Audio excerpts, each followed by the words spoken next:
why people are drawn to some of the ideas. Like, I actually don't know anybody that would describe themselves as a Marxist, or that at one point they were. What was drawing to those ideas, and or maybe what is still drawing to those ideas for you? Well, I mean, actually I thought that I mean, it really was like I was a typical lefty student, and it really was a long time ago. But I don't mean to. I still consider myself, I suppose, on the left. Really, I didn't think that capitalism worked well enough. In other words, I thought that it wasn't productive enough, and I thought in the end it didn't allow enough people to benefit from economic development and growth. I mean, that would be the simplest way of saying it. And I didn't think, therefore, I thought the market wasn't the most rational way of organizing distribution and or production. So, you know, that's a kind of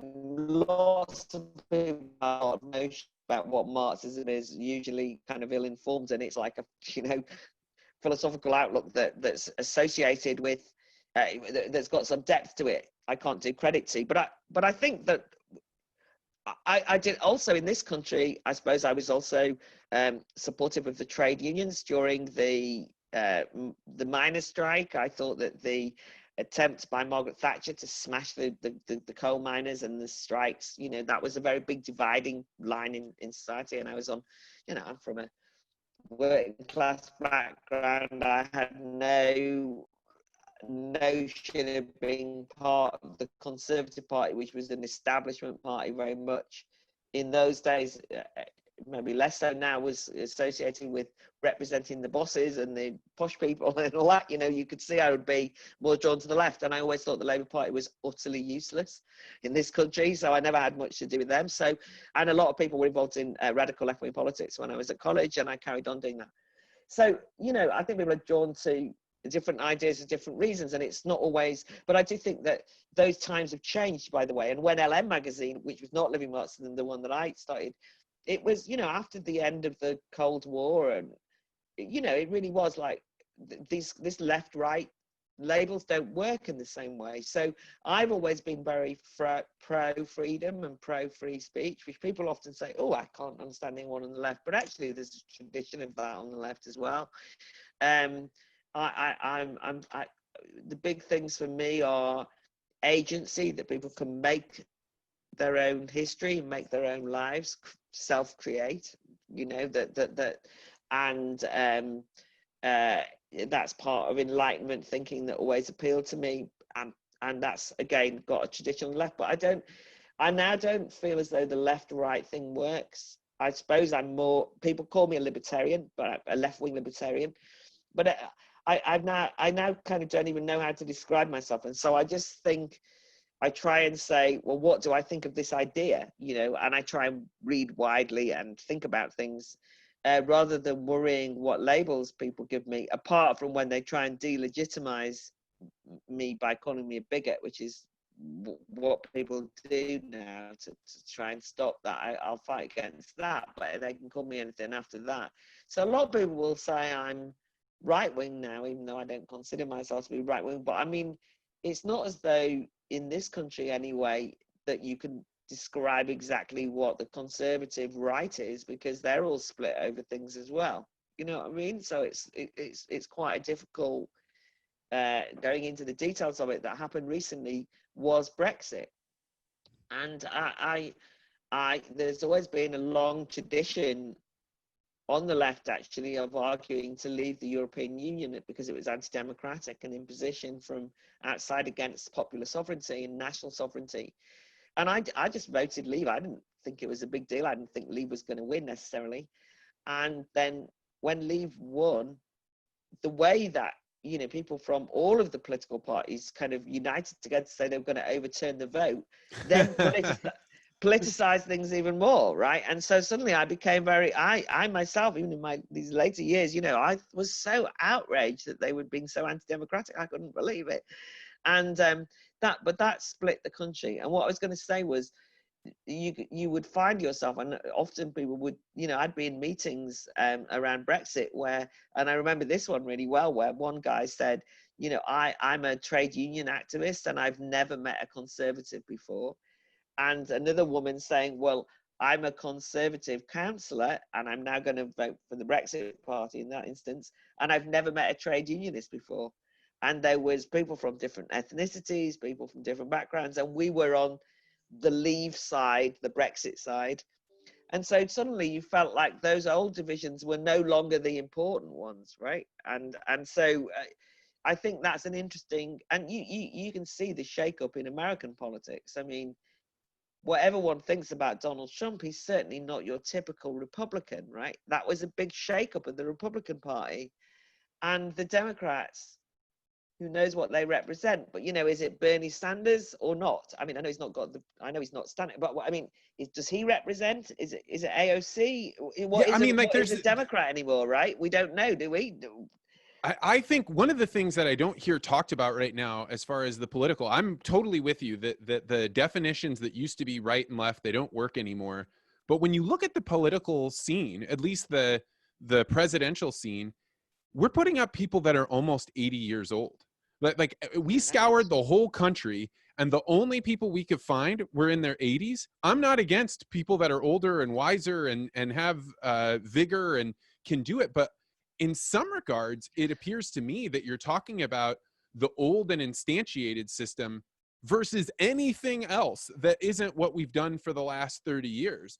And I have a real hesitance about making lots of political change really fast, because then you see the divisions that come out in something like Brexit, right? That was so jarring to people that everybody had to scatter and choose new sides. But nothing about that is stable or inherently safe. But I think I wonder when the age divide in the US starts being exploited, or at least brought up in the same way that race and gender and sexuality all has been.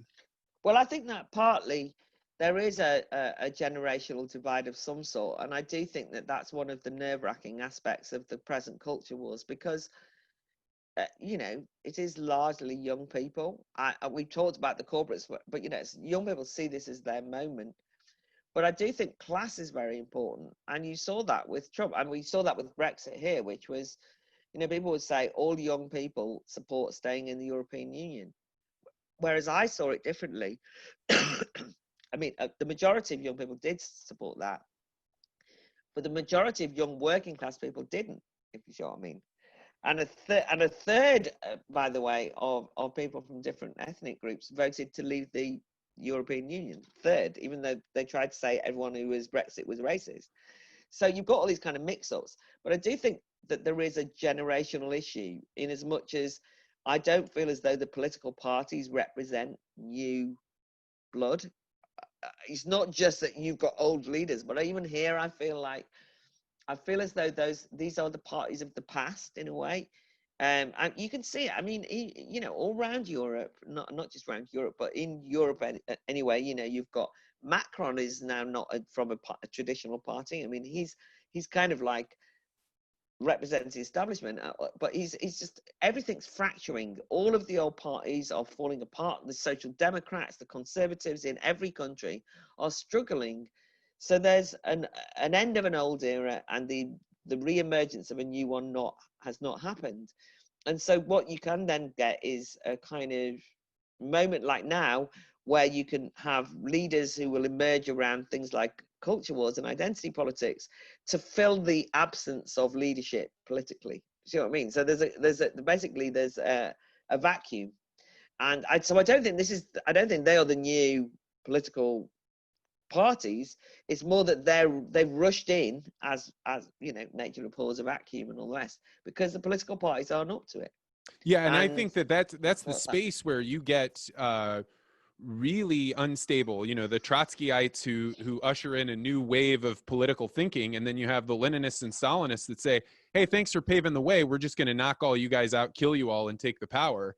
And that's the situation that you run into. There may be people that have empathy pouring out of every one of their pores, and they are just really concerned about the plight of other people. But what they don't realize is, once you open up this gate, then force becomes really like actual power, and the use of violence can be used to transform a party, and it can happen in a matter of weeks. Like, it can happen quick. Yeah.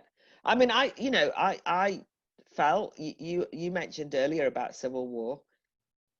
this is quite dramatic stuff, isn't it? But when Brexit nearly wasn't delivered, regardless of whether you liked it or not, you have to understand the bitterness of people who felt that they voted in good faith, and then there was this attempt at stopping it, and people voted for change. They wanted to leave the European Union, but it became to represent them taking back control, ordinary people having some control over their destiny and their lives, shaking up British politics and so on.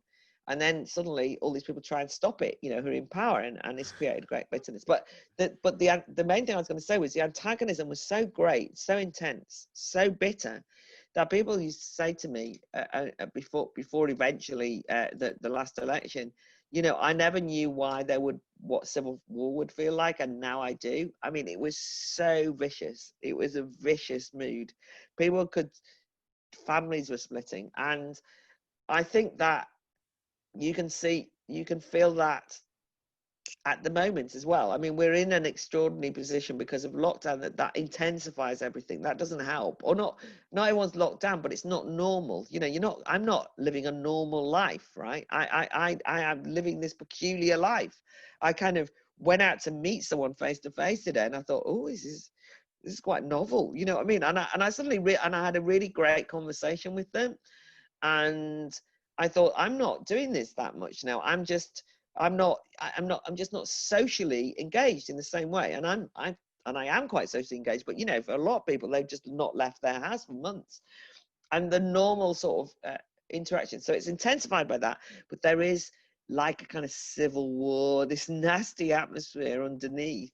And people, if you're frightened to speak, and there's this sort of overwhelming sense of fury and hate, people get scared. It does feel scary. And so I think that, I set myself the task, even though I'm pretty obviously on one side of this culture war, in as much as I hate identity politics and I'm not, where can I go against it?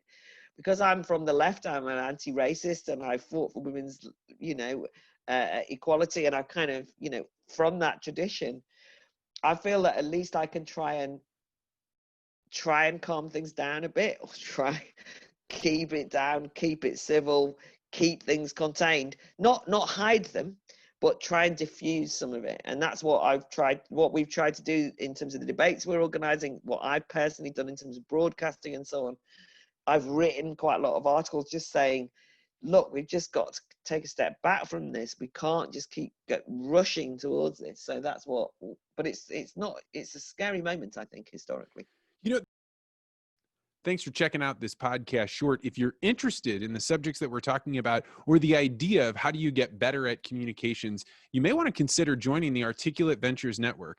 There, listeners like you can meet other listeners from all over the world. You can put up talks that you've given to ask for feedback and ways to improve, and you can even take courses that'll help you become a tangibly better communicator. That's the Articulate Ventures Network with the link below.